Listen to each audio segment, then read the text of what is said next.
میرے رسول کریم علیہ السلام کی یہ حدیث ہے، میرا دل کرتا میں اس حدیث کو روز لوگوں کو سنایا کروں، روز سناؤں۔ امام جلال الدین سیوطی نے لکھی ہے، اللہ کے رسول ایک دن فرمانے لگے، فتح مکہ کے بعد حضور آئے تو مسجد بھری ہوئی تھی، پہلے چند لوگ ہوتے تھے، اب فتح مکہ کے بعد بھر گئی مسجد۔ حضور تشریف لائے تو صحابہ اٹھ کے کھڑے ہو گئے، حضور نے شان و شوکت دیکھی، مقام دیکھا اللہ کا دیا ہوا، تو محبوب رونے لگے۔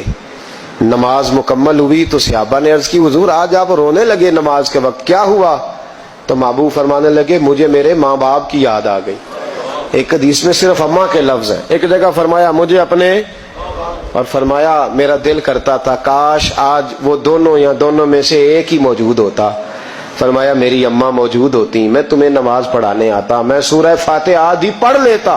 الحاوی للفتاوی میں امام سیوطی علیہ رحمہ نے لکھا ہے، فرمایا میں آدھی سورت فاتحہ پڑھ لیتا، میری اماں کو کوئی کام یاد آتا، میری ماں آمنہ حجرے کا پردہ سرکا کے کہتی، بیٹا محمد میری بات تو سننا، تو نبی پاک فرماتے ہیں اللہ کی عزت کی قسم میں نماز چھوڑ دیتا، پہلے اماں کی بات سن کے آتا۔ یاد رکھو بھائیو، یاد رکھو، یہ مرتبہ ہے، یہ مقام